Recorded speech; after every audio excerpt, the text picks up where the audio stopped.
तो आज हम इस क्लास में जानने वाले विशिष्ट चालकता जिसे अंग्रेजी में कहते हैं स्पेसिफिक कंडक्टिविटी कहते हैं। तो आज हम इस क्लास में जानेंगे विशिष्ट चालकता के बारे में और उसके मात्रक के बारे में। देखिए, आप किसी का भी वीडियो देखिए, अगर आप शुरू से अंत तक देखते हैं तो उस चीज़ को जरूर सीख के जाएंगे। तो मैं तो यही कहूँगा कि आप इस वीडियो को शुरू से अंत तक देखिए और इस चीज़ को सीख के जाएंगे। देखिए, जो विशिष्ट चालकता है यह एक भौतिक गुण है जो किसी पदार्थ की, यानी कि जो विशिष्ट चालकता है एक भौतिक गुण है जो किसी पदार्थ की विद्युत धारा प्रवाहित करने की क्षमता को बताता है। जैसे मान लीजिए आपके पास एक कोई चीज़ है, इस समझाने के लिए मान लीजिए आपके पास एक कोई पदार्थ है, इसमें विद्युत धारा प्रवाहित कितनी आसानी से होगी ये कौन बताता है? विशिष्ट चालकता बताता है। तो इस तरह से हमारा हो गया। अब मान लो आपको विशिष्ट चालकता को कहीं पर लिखना है। जो हमारा विशिष्ट चालकता है मान लो आपको कहीं पर लिखना है, तो आप क्या कीजिए, इस तरह से कप्पा से लिख सकते हैं। इसे हम क्या कहते हैं? कप्पा कहते हैं। के की तरह होता है लेकिन ये हमारा के नहीं होता है, इसे हम क्या कहते हैं? कप्पा कहते हैं। तो यहाँ पर इसे साइड में लिखते हैं कप्पा। ये हमारा क्या है? कप्पा है। ये हमारा क्या है? कप्पा है। तो इस तरह से होता है। ये हमारा क्या है? विशिष्ट चालकता है। क्या है? विशिष्ट चालकता। मान लीजिए आपको कहीं पर लिखना है विशिष्ट चालकता, तो इतने से लिख देंगे तो लोग समझ जाएंगे कि ये हमारा क्या है? विशिष्ट चालकता है। चालकता है। तो इस तरह से हमारा हो गया। लेकिन हमारा ए बराबर होता है 1/रो के बराबर होता है। ये हमारा क्या है? रो है। इसे हम कहते हैं प्रतिरोधकता या विशिष्ट प्रतिरोध कहते हैं। क्या कहते हैं इसे? विशिष्ट प्रतिरोध कहते हैं। ये हमारा क्या है? रो है। इसे हम क्या कहते हैं? रो। इसे हम कहते हैं रो। ये हमारा क्या है? विशिष्ट प्रतिरोध है। विशिष्ट प्रतिरोध।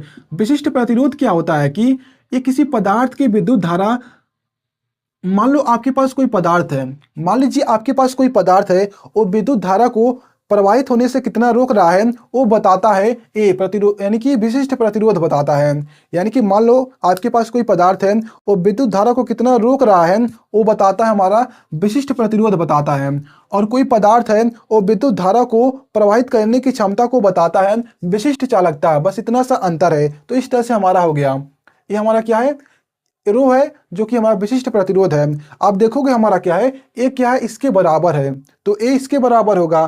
तो आप इसका एक परिभाषा निकाल सकते हैं इस तरह से। ये हमारा क्या? विशिष्ट प्रतिरोध है। तो किसी चालक पदार्थ का विशिष्ट प्रतिरोध के व्युत्क्रम को हम क्या कहते हैं? विशिष्ट चालकता कहते हैं।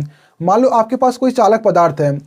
देखिए, विशिष्ट प्रतिरोध की बात हो रही है, विशिष्ट चालकता की बात हो रही है, यानी कि चालकता की बात हो रही है तो चालक पदार्थ भी होगा। तो किसी चालक पदार्थ के विशिष्ट प्रतिरोध के व्युत्क्रम को हम क्या कहते हैं? विशिष्ट चालकता कहते हैं। तो इस तरह से हमारा हो गया। तो हमारा क्या हो गया? परिभाषा हो गया। तो आप लिखना चाहें तो लिख सकते हैं, किसी चालक पदार्थ के विशिष्ट प्रतिरोध के व्युत्क्रम को विशिष्ट चालकता कहते हैं। तो इस तरह से हो गया। अब चलिए इसके मात्रक को निकालते हैं।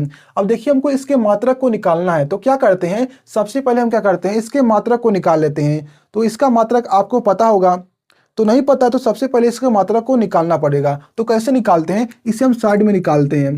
तो रो का यानी कि प्रतिरोधकता का मात्रक निकालते हैं। तो हमारा क्या बराबर होता है? ये हमारा बराबर होता है आर इंटू में ए अपान में यल होता है। आर क्या? हमारा प्रतिरोध है। ए क्या करता है? विद्युत धारा को रोकता है। जो प्रतिरोध होता है वो विद्युत धारा को रोकता है। क्या करता है? रोकता है, प्रवाहित होने से कम कर देता है। तो इस तरह से हो गया। आपने देखा वो जो चार्जर में लगे होते हैं इस तरह से पतले पतले लगे होते हैं, हरे पीले में, वही हमारे क्या होते हैं? प्रतिरोध होते हैं। तो इस तरह से हमारा हो गया। इसका जो मात्रक होता है ओम होता है। प्रतिरोध का मात्रक ओम होता है। इनटू हमारा हो जाएगा, जो हमारा ए है इसे हम कहते हैं क्षेत्रफल। तो इसका हो जाएगा, क्षेत्रफल का जो मात्रक होता है वो सेंटीमीटर स्क्वायर यानी कि वर्ग स्क्वायर होता है। तो इस तरह से हो गया। अब जो हमारा यल है वो हमारा लंबाई है। तो इस तरह से सेंटीमीटर हो जाएगा इसका। अब देखिए, अगर आपको मान लीजिए आपको एसआई पद्धति में पूछ रहा है मात्रक, तो आप क्या करेंगे? इसको मीटर में बस मीटर लिख देंगे तो हमारा हो जाएगा एसआई पद्धति में। तो हमारा इस तरह से हो गया। तो यहाँ से रो बराबर हमारा हो जाएगा ओम हो जाएगा और सेंटीमीटर से स्क्वायर कट जाएगा तो हमारा हो जाएगा सेंटीमीटर। इस तरह से ओम सेंटीमीटर है। तो यहाँ से हमारा आ गया किसका मात्रक? ये हमारा किसका मात्रक है? ये हमारा मात्रक है विशिष्ट प्रतिरोध का मात्रक हमारा यहाँ पर आ गया। अब क्या करते हैं? इसी चीज़ को हम यहाँ पर रखते हैं तो इसका मात्रक निकल जाएगा। तो यहाँ पर हो जाएगा 1/में रो का मात्रक हमारा कितना है? यहाँ पर हो जाएगा ओम सेंटीमीटर हो जाएगा इस तरह से। अब आपको पता होना चाहिए जो नीचे हमारा होता है जब उसे ऊपर ले जाते हैं तो जो उसका घात होता है वो माइनस में हो जाता है, यानी कि उसका चिन्ह बदल जाता है। अगर माइनस में तो प्लस, प्लस में तो माइनस, तो आप देखेंगे यहाँ पर प्लस में है, यानी कि यहाँ पर कुछ नहीं है तो एक तो होगा ही, तो एक तो नहीं लिखते हैं, प्लस होता है तो प्लस को भी नहीं दिखाते हैं, तो इस तरह से हमारा होता है। तो इसको ऊपर ले जाएंगे तो हमारा हो जाएगा ओम इनवर्स हो जाएगा सेंटीमीटर इनवर्स, इस तरह से हो जाएगा। तो इस तरह से हमारा हो गया विशिष्ट चालकता का मात्रक हो गया। क्या होगा, विशिष्ट चालकता का हमारा क्या है, ए मात्रक है। अब देखिए मैंने आपको एग्जाम्पल में नहीं बताया है क्या होता है विशिष्ट विशिष्ट चालकता क्या होता है। देखिए जो हमारा चांदी हो गया, जो हमारा तांबा है, इसका क्या होता है, विशिष्ट चालकता बहुत ही ज़्यादा होता है, यानी कि जो चांदी है उसमें धारा बहुत ही आसानी से प्रवाहित होता है, आसानी से मतलब बहुत ही तेज़ी से धारा प्रवाहित होता है। जो हमारा प्लास्टिक है, जो हमारा कांच है, इसमें क्या होता है, इसका जो विशिष्ट चालकता होता है बहुत ही कम होता है, यानी कि इसमें धारा प्रवाहित नहीं होता है, इसका विशिष्ट चालकता ना के बराबर होता है। तो इस तरह से हमारे हो गए, तो इस तरह से हमारा था। तो आपको वीडियो कैसा लगा कमेंट में जरूर बताएगा। तो मिलते सीधे को नई वीडियो में।